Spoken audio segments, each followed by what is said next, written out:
Bueno, hermanos, Dios les bendiga en esta hermosa mañana.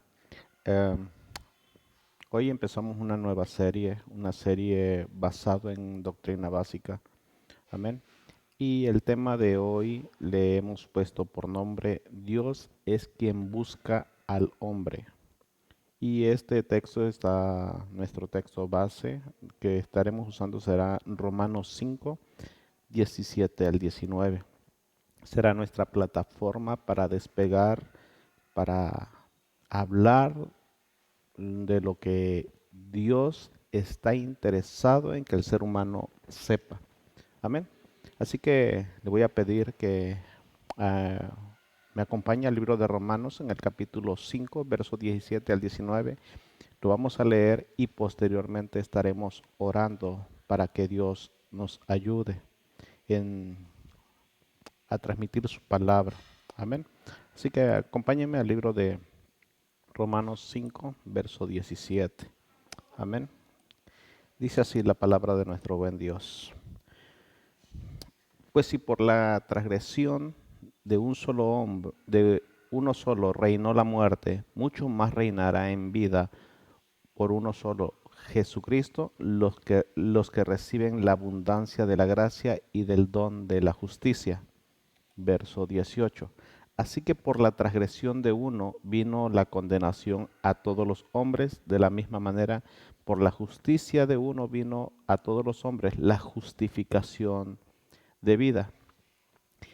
Porque así como por la desobediencia de un hombre los muchos fueron constituidos pecadores, así también por la desobediencia de uno los muchos serán constituidos justos. Amén. Así que oremos a Dios para que Dios nos ayude a compartir su palabra y para que abra nuestro entendimiento. Amén. Padre, te damos gracias por tu amor y tu misericordia, por tu fidelidad. Oro, Señor, por cada uno de mis hermanos que están escuchando, por cada uno de los que están interesados, Padre amado, en tu palabra.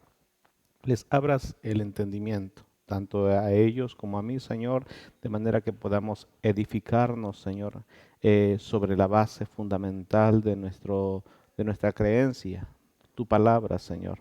Así que ayúdanos a entender, a comprender, Señor, tu voluntad. Ayúdanos a entender los misterios de la salvación, Señor, que nos has regalado y que le regalarás a cada uno de aquellos, Señor, que logren ser persuadidos por tu palabra, por tu Espíritu Santo, en el nombre de Jesús. Amén. Amén. Bien, gloria al Señor. Ahora vamos a ver este pasaje que estamos examinando el día de hoy. Y dice, pues si por la transgresión de uno solo reinó la muerte, mucho más reinará en vida por uno solo, Jesucristo, los que reciben la abundancia de la gracia y del don de justicia. Estos tres versículos nos ayudan a comprender, hermanos, que Pablo usa tres ejemplos. En estos tres versículos usa tres ejemplos em, para poder hablar de una misma cosa. Si nosotros observamos en el verso 17, la transgresión de uno solo reinó la muerte. Y luego el verso 18 dice, así que por la transgresión de uno vino la condenación para todos los hombres. Y en el verso 19 dice, así como por la desobediencia de un hombre, los muchos fueron constituidos pecadores. Esos tres puntos los usa Pablo para ilustrar, para mostrar la verdad de que todos los seres humanos, no hombres como género, sino la humanidad en sí, ha sido constituida como pecadora, como transgresora de la voluntad de Dios, enemistados con Dios. Pero también nos dice, en cada versículo, nos habla de cómo Jesús vino a restaurar ese problema, a reanudar la relación que había anteriormente entre Dios y el hombre, cómo Jesucristo vino a sanar esa relación, a darle solución al problema. Observemos el verso 17. Dice, mucho más reinará en vida por uno solo, Jesucristo, los que reciben la abundancia de la gracia y el don de la justicia. Y en el verso 18 dice, por la justicia de uno vino a todos los hombres la justificación de vida. Y en el verso 19, por la obediencia de uno, muchos serán constituidos justos. Si nosotros observamos, Pablo se encarga de poner los dos puntos en, ¿cómo se llama? Contrapuestos. La muerte, la desobediencia y la transgresión de un hombre, Adán, ¿verdad? Y la restauración de todas las cosas, de esa relación, de todo el problema, en Jesús. Amén. Ahora bien, la consecuencia de todo eso, de todo ese problema, de la muerte, de la transgresión, de la desobediencia de Adán, provocó que el ser humano no quiera tener en cuenta a Dios. No hay ser humano que quiera tener la voluntad de Dios sobre nuestras vidas. O no lo hay, no hay por sí solo. Observe lo que dice Romanos 1:28 al 32. Vamos a ir ahí para poder entender un poquito mejor esto. Romanos capítulo 1, verso 28. Lo vamos a poner ahí en pantalla y dice, y como ellos no aprobaron tener en cuenta a Dios, Dios los entregó a una mente reprobada para hacer cosas que no convienen. Observe, dice, y luego dice, ¿por qué? Estando atestados de toda injusticia, fornicación, perversidad, avaricia, maldad, llenos de envidia, homicidios, contiendas, engaños, malignidades, murmuradores, detractores, aborrecedores, de Dios, injuriosos, soberbios, altivos, inventores de males, desobedientes a los padres, necios, desleales, sin afecto natural, implacables, sin misericordia, quienes habiendo tenido entendido el juicio de Dios, de los que practican tales cosas son dignos de muerte. No solo las hacen, sino que también se complacen con los que las practican. ¿Qué está diciendo el apóstol Pablo en este pasaje? Bueno, es muy claro el pasaje.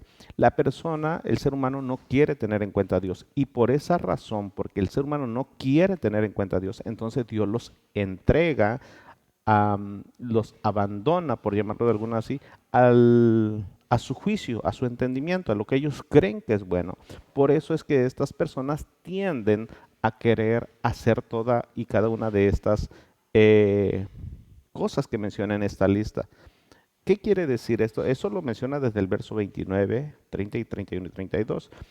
Ahora, probablemente tú que me escuchas digas, bueno, yo no quiero hacer esto, yo no lo hago intencionalmente, yo no quiero ser esto, yo no quiero hacer esto otro y esto, pero lo hacemos. De alguna u otra manera el ser humano comparte, participa en eso. Y si no las hace, dice que se complacen en los que las practican. Es decir, si nosotros no las practicamos como tales, sí elogiamos a aquellas personas que las hacen y también eso es pecado. Por ejemplo, hace poco yo escuchaba de una persona que eh, aludía que una persona es inocente y sí probablemente lo sea, pero no sabemos a ciencia cierta si esa persona efectivamente goza de una inocencia como tal. De hecho, no hay persona inocente sobre este mundo.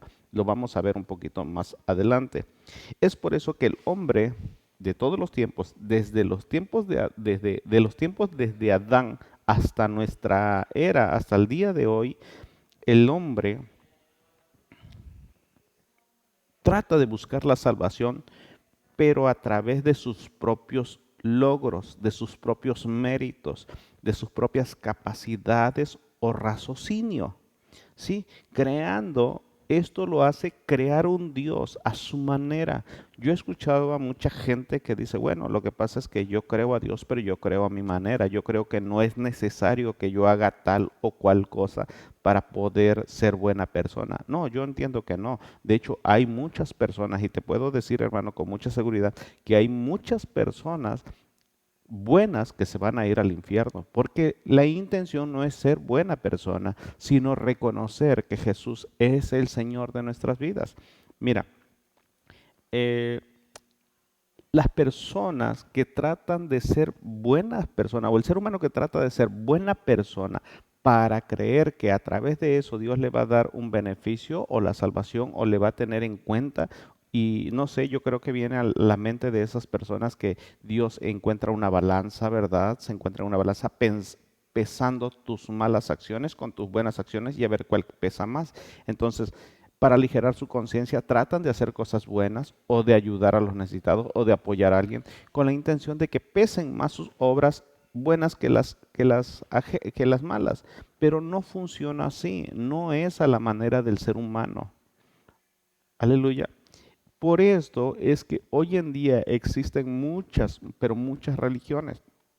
¿Por qué? Porque las religiones en sí nacen de un corazón corrompido, de un corazón que está tratando de buscar a Dios bajo sus propios términos, bajo sus propias ideas, bajo su propio raciocinio, bajo sus propios méritos. Por ejemplo, te voy a poner un ejemplo. El budismo. El budismo trata de buscar la salvación a través de la práctica de la filosofía, el hinduismo también, los musulmanes, incluso son muy buenas personas. Yo conozco personas que son musulmanes que son muy buenas personas, pero sin embargo confían en sus hechos. Conozco personas tanto católicas como evangélicas que basan su creencia de la salvación como una actitud merecedora por lo que hacen, pero está mal. No importa la religión que se practique, no importa cuál sea el credo que maneje, si esta persona está tratando de lograr la salvación a través de sus propios méritos, a través de sus propias acciones, está en un concepto errado. Ahora bien, ¿cuáles son las características de las religiones establecidas por los hombres y no por Dios? Debe de haber algo que identifique una religión establecida por un hombre y la religión establecida por Dios. Debe haber algo. Yo te invito a que veas nuestra exposición de la iglesia anteriormente. Puedes ir al canal de YouTube y ahí las podrás encontrar para que veas quién es la iglesia, qué es la iglesia, cuál es su propósito y su encomienda y todo esto. Lo podrás ver ahí en una exposición de 4 semanas, cuestión de 40 a 1 hora, un promedio. Entonces podrás verlo ahí. Entonces, ¿cuáles son? Vuelvo a la pregunta. ¿Cuáles son las características de las religiones establecidas por el hombre y no por Dios? Son todas aquellas, hermanos, son todas aquellas, amigo que me escuchas. Estas religiones establecidas por hombres son todas aquellas en las que el hombre tiene que hacer algo o cumplir con algo para poder agradar a Dios. Sí, todas. Si tú observas, entonces el 99.9% de las religiones entran en ese. Efectivamente. ¿Por qué? Porque son religiones establecidas por los hombres bajo criterios humanos y no bajo los criterios de Dios. Aunque pudieran haber sido establecidas o inicialmente establecidas de una manera correcta, se desviaron en el proceso ahora haciendo cargar ciertas prácticas a las personas que lo siguen. Por ejemplo, el pueblo de Israel empezó muy bien con una teología teocrática en su gobierno, pero a través de los tiempos se fue corrompiendo la palabra, exigiéndoles que tenían que cumplir con una serie de ritos y ordenanzas como una regla para poder merecer el favor de Dios. Y hasta el día de hoy los judaizantes siguen en esa postura, en esa idea. Toda y cada una de estas religiones establecidas son establecidas por un corazón corrompido, por un corazón que está entenebrecido con el pecado. No puede, y si fue establecida bajo esas condiciones, bajo ese criterio de querer alcanzar la salvación a través de sus propios logros, entonces no puede otorgar ningún beneficio de salvación, no puede guiar a las personas a la salvación por la simple y sencilla razón que no poseen la aprobación de Dios. No es establecida bajo los términos de Dios. Mire, la iglesia tradicional o la iglesia católica como la conocen, alude ser la iglesia verdadera. alude ser la iglesia que Cristo estableció. Pero ella enseña que se tiene que cumplir con todos los sacramentos para poder merecer o agradar a Dios. Si usted ve entonces, hay que hacer algo. Y eso no lo aprueba la Escritura. Los judíos alegan ser el pueblo seleccionado por Dios y ellos tienen que cumplir una serie de reglas llamados por ellos como la ley mosaica o la ley de Moisés, y también están errados.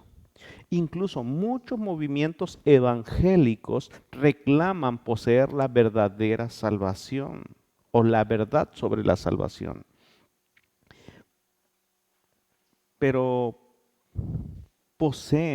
muchos movimientos evangélicos poseen sus propias normas, sus propias reglas personales para poder agradar a Dios y ser favorecidos con la salvación. Por ejemplo, yo escuché a una persona, a un pastor predicar y dijo, si no diezmas te vas al infierno. Entonces, eso es una obra que tienes que hacer.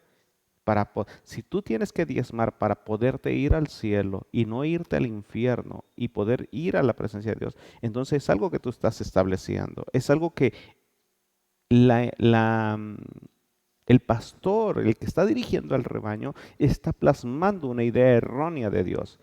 También hay personas quien enseña que se debe de usar el velo, que se no debe de usar el velo, que deben de usar pantalón, que no deben de usar pantalón. En fin, una serie de normas humanas, y aunque están bien intencionadas y pueden estar de alguna manera eh, respaldadas con algunos textos de la Escritura, aunque le voy a ser sincero, realmente todos esos textos, la mayor cantidad de veces están mal interpretados. Pero vamos a dejarlo ahí, no nos vamos a meter en ese asunto. Lo que sí quiero establecer como pauta es que nosotros debemos de tener en cuenta que Dios no exige nada de nosotros que Él no nos capacite para hacerlo. Repito, Dios no nos va a exigir nada para poder merecer la salvación que Él nos da por gracia. Si no sería por merecido, no, pero es por gracia. Aleluya. Bien, la verdad sobre la salvación no se encuentra o no se establece en una institución religiosa o denominación. No. La verdad sobre la salvación no se encuentra o no se establece en la declaración de papas, sacerdotes, pastores, obispos, presbíteros. No se establece sobre ello. No se establece sobre lo que el hombre dice, sobre la declaración de él. No, la verdad de la salvación no se establece o no se encuentra en las nuevas revelaciones que están fuera del canon bíblico, como los llamados o mal llamados profetas del día de hoy o los famosos apóstoles. No hay nueva revelación fuera del canon bíblico. Amén.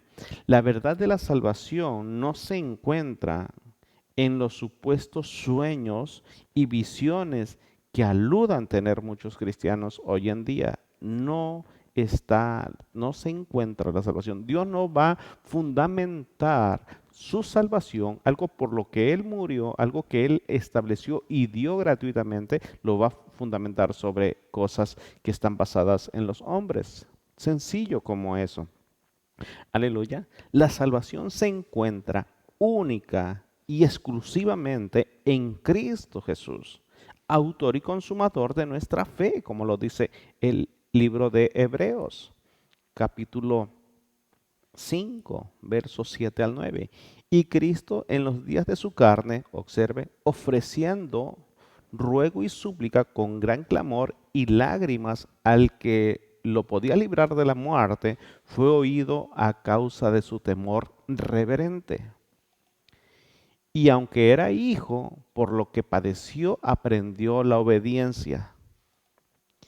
Y habiendo sido perfeccionado, vino a ser autor de eterna salvación para todos los que le obedecen.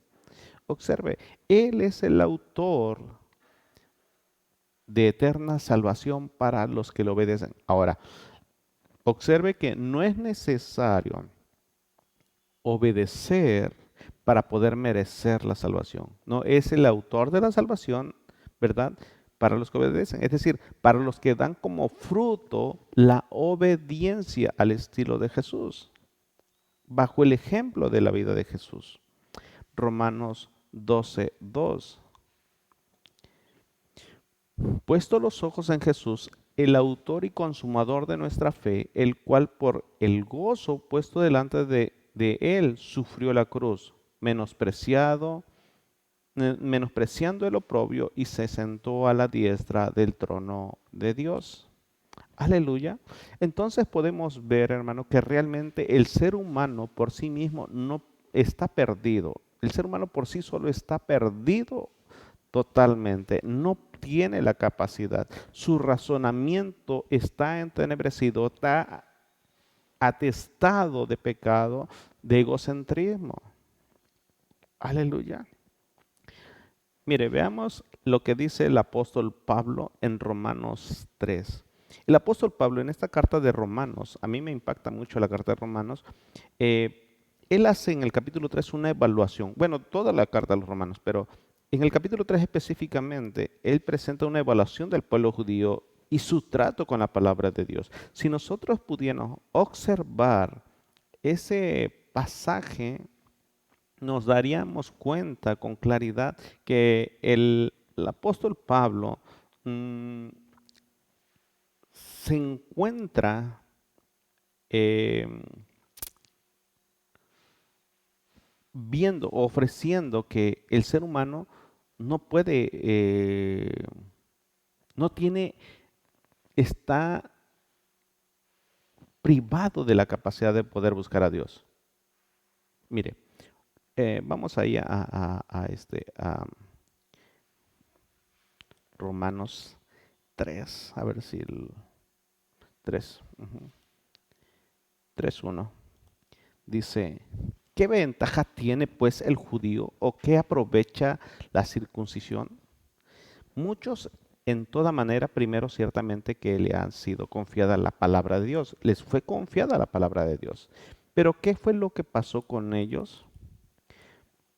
Pues que si alguno de ellos ha sido incrédulo, su incredulidad habrá hecho nula la fidelidad de Dios. Bueno, en ninguna manera, dice el apóstol Pablo en el verso siguiente.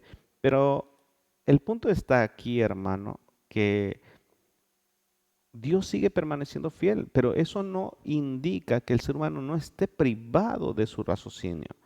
Mire, vamos a ir al verso 9, vamos a brincarnos hasta el verso 9. Mire lo que dice.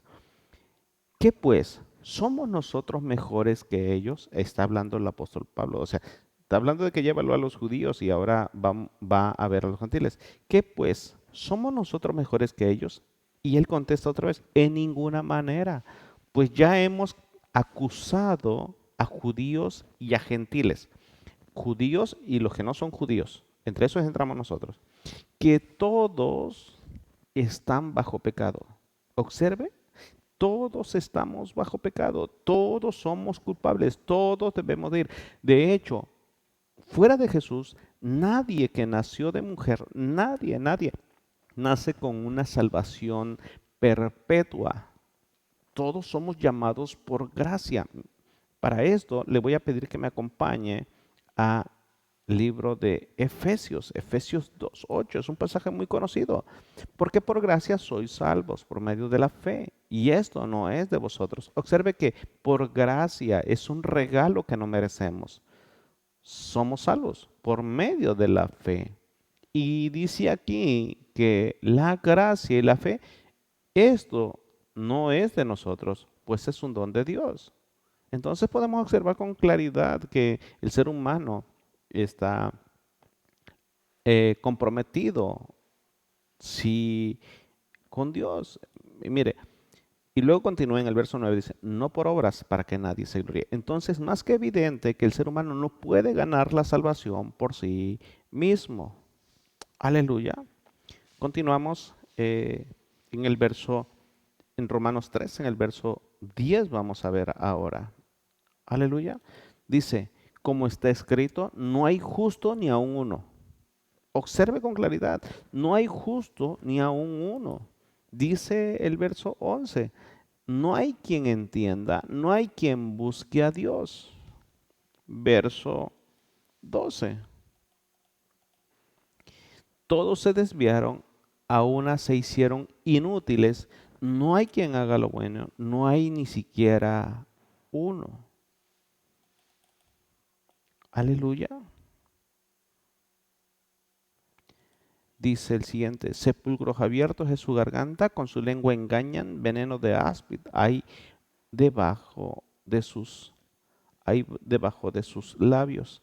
¿Qué quiere decir todo esto? Bueno, viene a comprobar efectivamente que no hay ser humano que pueda buscar a Dios, que quiera intencionalmente buscar a Dios. No puede simplemente. Para esto vamos a entender un poquito cuáles son las consecuencias. Mire, vamos a Romanos, ahí mismo en el capítulo 3, en el verso 23, dice así. Por cuanto todos pecaron y están destituidos de la gloria de Dios. Ahora, ¿qué significa esta palabra gloria? Gloria de Dios. Bueno, en el Nuevo Testamento se traduce en algunas ocasiones como resplandor, poder, presencia. Entonces, en este caso se usa la palabra presencia y dice, por cuanto todos pecaron, es decir, todos y cada uno de los seres humanos estamos bajo pecado y estamos destituidos, apartados, separados de la presencia de Dios. Es decir, nadie puede estar en su presencia porque somos pecadores. Eso es lo que está tratando de decir. Aleluya. Bueno, ahora la pregunta es, ¿y cómo es que yo peco si todavía, un ejemplo, un niño, ¿no? que acaba de nacer, ¿cómo es que él es pecador si acaba de nacer? Es sencillo, hermano, es sencillo. Nosotros somos culpables pues, por el simple hecho de que el pecado de Adán nos fue transmitido a nosotros hasta el día de hoy por la transgresión de un hombre. Recuerda el primer capítulo, el primer verso, ¿verdad? Que leímos. Dice ahí, pues si por la transgresión de uno solo reinó la muerte, en este caso por la transgresión, por la infracción, por el pecado que cometió Adán, reinó la muerte en el mundo. Así que con la transgresión de uno vino la condenación a todos los hombres. Es decir, a partir de ahí también se transmitió a nosotros, porque así como por la desobediencia de un hombre, los muchos fueron constituidos pecadores. Entonces, usted y yo, hermano, somos pecadores, estamos destituidos de la gloria de Dios porque somos pecadores. Aleluya. Ahora, observemos este pasaje de Génesis 2. Ahora, ¿en qué pecó Adán? ¿Por qué fue que él transmitió ese pecado a nosotros? Bueno, dice Génesis 2, versos 16 y 17, y mandó Jehová Dios al hombre diciendo, de todo árbol del huerto podrás comer. Esa es la consigna. Pero aquí está la prohibición, más del árbol de la ciencia, del bien y del mal no comerás, porque el día que de él, comieres, ciertamente morirás. Entonces, ¿qué es lo que hizo Adán? Bueno, pues nosotros podemos observarlo en el capítulo 3 de Génesis, ¿verdad? Que realmente él desobedeció, él comió, ¿verdad? No precisamente él, pero él debió haber cuidado de Eva. Eva comió del pecado, del fruto prohibido que les dijo que no comieran, comió y de pilón Eva le dio a su esposo, en este caso Adán, y Adán también cometió la infracción. Ahora, ¿por qué Adán es responsabilizado si la que comió fue Eva y ella fue la que le invitó? Es sencillo, porque el carácter de él como hombre debió haber sido prohibirle, serle de estorbo a a Eva, pero no lo hizo, le faltó carácter, así como hoy en día le falta carácter a muchos de nosotros como hombres para poder impedir que nuestras esposas cometan errores. Amén. Ahora observemos, desde la caída de Adán, desde ese tiempo hasta nuestros días, el ser humano le fue imputado. ¿Qué es imputado? Pegado, adherido a nosotros. Nos fue dado una culpa de la cual no participamos, pero más sin embargo, como Él es el Padre de todos los seres humanos, entonces nos fue pegada, esa culpa nos fue adherida, pegada a nosotros, ¿verdad? Eh, y transmitida a través de generación en generación. Observe lo que dice Primera de Corintios en el capítulo 15. Lo repite Pablo otra vez y dice, por, porque por cuanto la muerte entró por un hombre, también por un hombre la resurrección de los muertos. Aquí Pablo vuelve a establecer los dos puntos contrapuestos, el pecado, la muerte de la transgresión de Adán, ¿verdad? Y por consecuente la muerte que entró al mundo, pero también la solución a través de la vida en Cristo. Aleluya. Bien, ahora, el ser humano, al ser descendiente de Adán, quedó toda la humanidad que venimos desde Adán, toda la humanidad quedó contaminada de ese mismo pecado. Esto produjo que la raza humana se sintiera independiente de Dios, con una capacidad mm, egocéntrica en sí, es decir, todo apuntando hacia él mismo, con una autosuficiencia, creyendo que él puede hacer las cosas por sí solo. Aleluya. Pero no es así. El hombre quedó imposibilitado de poder alcanzar la salvación por sí mismo. El hombre sin la influencia de Dios en su vida se encuentra condenado a una eternidad sin Dios, al infierno, y no hay nada que él pueda hacer para evitarlo. No hay nada, absolutamente nada. Recuerde que Romanos 3:23 nos indica que estamos destituidos de la presencia de Dios. El ser humano no existe en ningún periodo de su vida. Observe bien lo que voy a decir. El ser humano no existe en ningún periodo de su vida en el cual pueda decir que es una etapa de inocencia. No hay. Un niño desde que nace ya nace siendo culpable. Un niño desde que nace ya nace condenado a una eternidad sin Dios. ¿Por qué? Porque viene de la descendencia de Adán. Ya viene imposibilitado. Hace poco le decía yo a los varones en la reunión, les comentaba que nosotros no mandamos a nuestros hijos a una escuela para que se porten mal. Ellos aprenden a comportarse mal solos sin que los enseñemos. ¿Por qué? Sencilla es la respuesta, porque están impregnados, contaminados de pecado, del pecado original. ¿Cuál es el pecado original? La desobediencia, rebelarse contra la voluntad de Dios. Aleluya, el ser humano no puede buscar a Dios por sí solo, porque no hay justo ni uno, dice Romanos 3, 10 al 12. No hay quien haga lo bueno, no hay quien busque a Dios.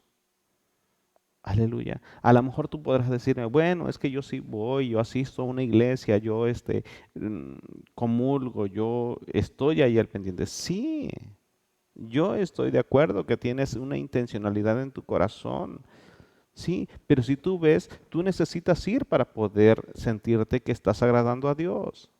Y no es eso, no es la actitud correcta. Aleluya. Efesios 2:1 nos dice que el hombre está separado de la influencia de Dios. ¿Por qué?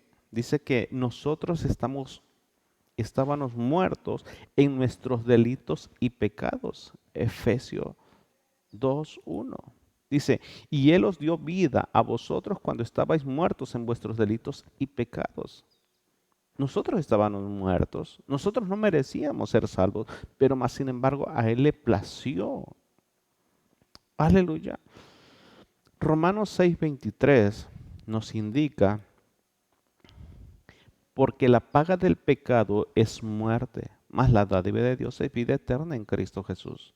Pero podemos ver otra vez en este pasaje la primera parte, la consecuencia del pecado. Nosotros fuimos constituidos pecadores desde Adán hasta el día de hoy. Ahora, Dios, viendo la imposibilidad del hombre para salvarse a sí mismo, decide encarnarse a sí mismo en la persona de Jesús. Y todos conocemos esa historia, ahorita que viene diciembre, ¿verdad?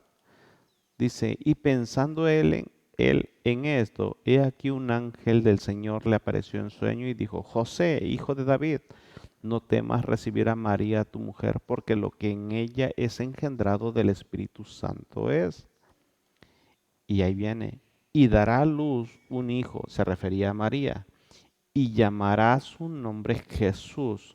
Y observe lo que dice aquí, porque él salvará a su pueblo de sus pecados.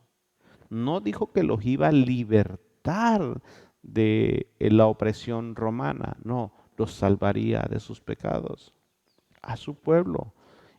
¿Quiénes eran su pueblo? Aquellos que él había seleccionado para pertenecer a su pueblo.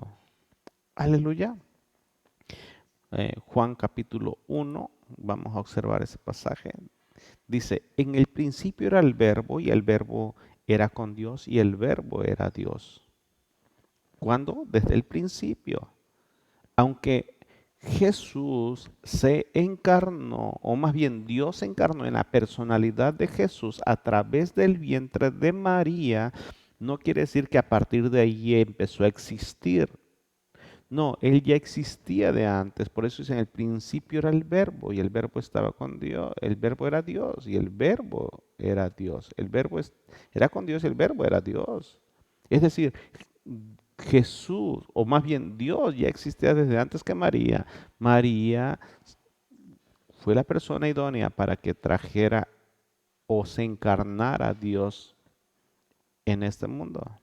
Dice, este era el principio con Dios, dice, lo confirma una vez más Juan. Todas las cosas por Él fueron hechas, es decir, existía antes. Y sin Él nada de lo que ha sido hecho fue hecho. En Él estaba la vida y la vida era la luz de los hombres. ¿Por qué? Porque de Él viene la salvación. Ahora observemos el verso 11. A lo suyo vino y los suyos no le recibieron. Pero aquí viene lo bueno. Mas a todos los que lo recibieron, a los que creen en su nombre, les dio potestad de ser hechos hijos de Dios. Aleluya.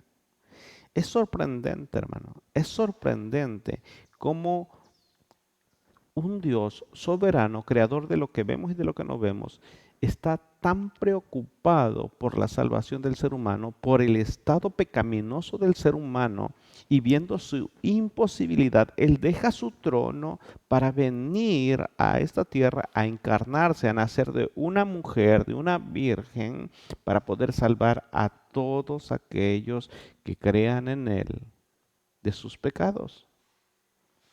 Aleluya.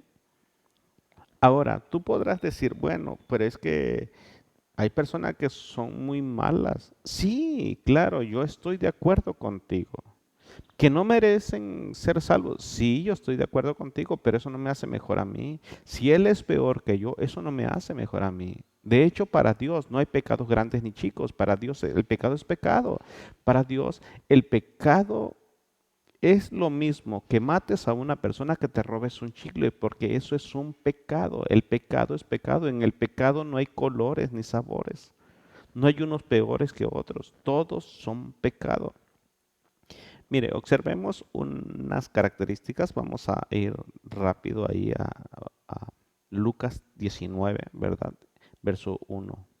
Dice, habiendo entrado Jesús en Jericó, iba pasando por la ciudad.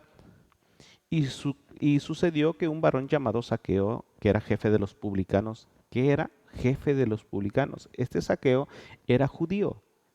Entonces, como judío, y dice que era jefe de los publicanos se dedicaban a cobrar impuestos. Y dice que aparte de ser publicano era rico. Y dice, procuraba ver quién era Jesús, pero no podía acusar perdón, no podía a causa de la multitud, pues era pequeño de estatura, era chaparrito. Y dice, y corriendo adelante subió a un árbol sicomoro para verle, porque había de pasar por allí. Cuando Jesús llegó a aquel lugar, mirando hacia arriba, le vio y le dijo, Zaqueo, date prisa, desciende, porque hoy es necesario que pose yo en tu casa.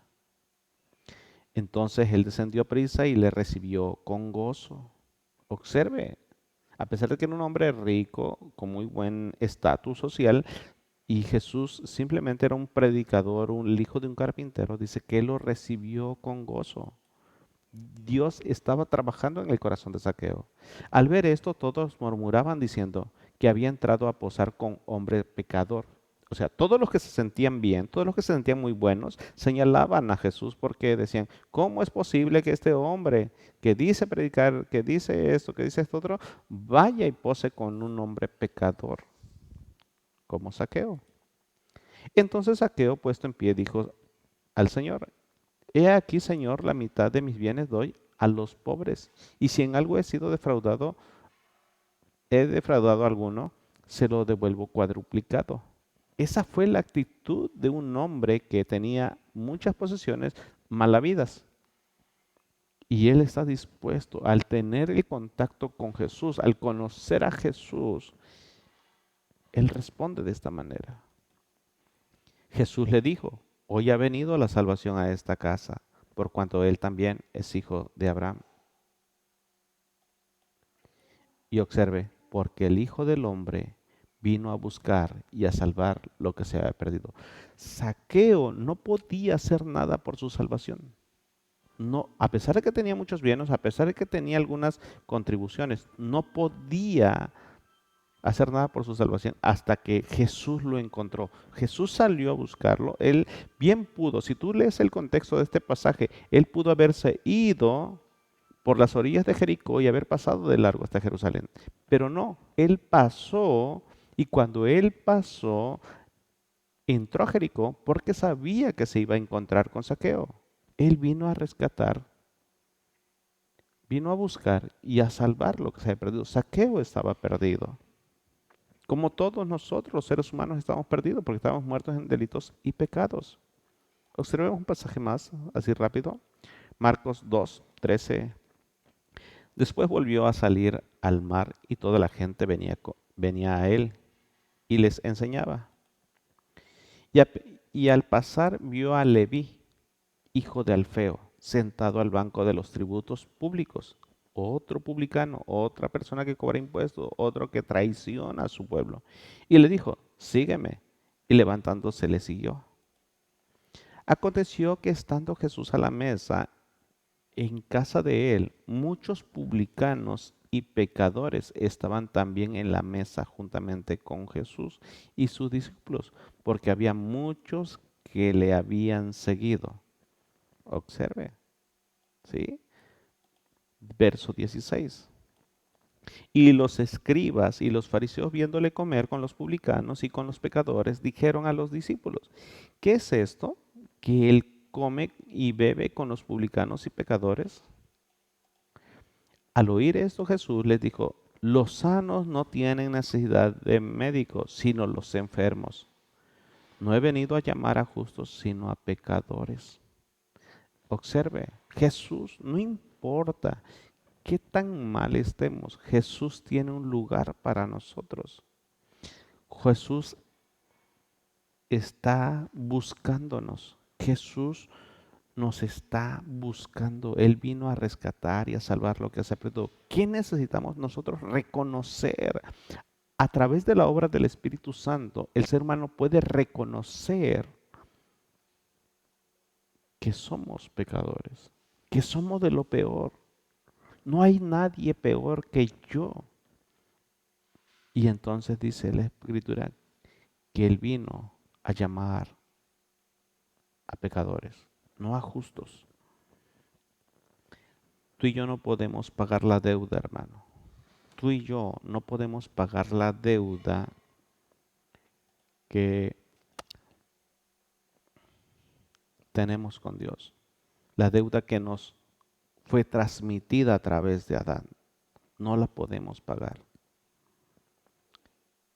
Pero Cristo sí la pudo pagar en nuestro lugar. Lo único que tenemos que hacer es reconocerle como nuestro Señor y como nuestro Salvador. Y esto implica que tenemos que rendir nuestra vida a su voluntad a través de su palabra. Tú y yo como seres humanos no podemos buscar a Dios por sí solos. Necesitamos que Él venga, nos encuentre y nosotros le sigamos. Si quieres aprender más, si quieres saber más sobre el tema, ponme un mensaje por Messenger, por WhatsApp. Estoy eh, a tus órdenes. Oremos a Dios para que nos dé sabiduría. Padre, te damos gracias por tu amor y tu misericordia, por tu fidelidad. Señor, sé que yo como ser humano no puedo buscarte fielmente como tú te lo mereces. Humanamente puedo seguirte hoy y desvanecerme el día de mañana. Sería contado por infiel, Señor. Pero si tú me buscas y me encuentras y me llamas, Señor, yo estoy dispuesto a responder. Ayúdame, Señor, a serte fiel hasta la muerte, hasta el día en que tú dispongas que yo deba de llegar a tu presencia. En el nombre de Jesús. Amén. Amén. Dios te bendiga, que Dios te llene de sabiduría y que Dios conmueva tu corazón para seguirle como Él lo merece. Amén.